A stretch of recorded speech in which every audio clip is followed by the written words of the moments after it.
This passage right here, Jesus is claiming to be God. I'm going to keep shattering your overconfidence until you stop having overconfidence, because you don't need it when you don't have an argument. So when you say all authority, I'm going to show you right now. I'm going to show you right now. Okay. All right, go ahead, man. When someone says, all the money I have has been given to me, does that mean it's his money or someone gave it to him? It was given to him.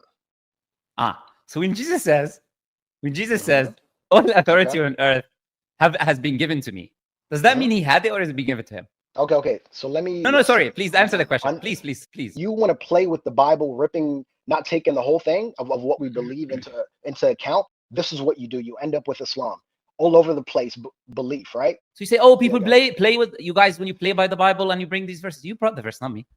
You brought the verse. And then you read the verse. And then you said, this verse proves Jesus is God.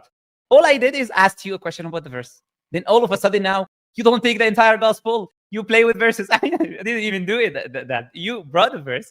You read the verse, and overconfidently, while it shot you in the foot, you thought it means Jesus is God. So I asked you a very basic common sense question. When the verse says, and then you went on to say, because Jesus died, but God doesn't die. So again, you shoot yourself in the foot again. Christians really surprise me. You see, Jesus is God. Bro, he died, but God doesn't die. But Jesus is God. You have to listen. Anyways, listening is a skill. No, if you talk about listening, you're interrupting me while I'm speaking. I didn't interrupt you. Who needs the skill? Not me at this point. So I'm going to say this again. Teach me. I asked you the question.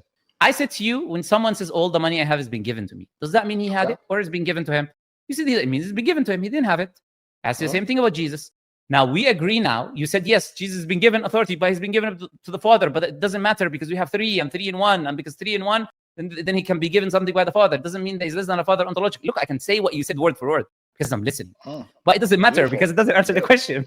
Because the minute you have no authority, you cannot be God. And your claim is always that Jesus was 100% God on earth. He never was not God. He was always God. So when you claim that Jesus was always God all the time, 24/7, you cannot be God all the time, 24/7, when you had no authority. And you needed something other than yourself, because the Father is not the Son, in your theology, to give you that. Now, the Father never is voided from authority. The Father never gets anything from anyone. The Father gives everything. The Father knows everything. The Son doesn't know everything. The Son is given everything. The Father, the Son needs permission, needs to be told what to do, has no power on his own. And then you guys come and tell us, he's God. So that verse that you brought, again, because we keep jumping here and there, that verse is a proof against you. And I'm glad you read it. And look, the more you read of the Bible, that's what I always say to the Christians. The more you read of the Bible, the more you're going to realize it's shooting you in the foot when it comes to your false theology about Jesus being God.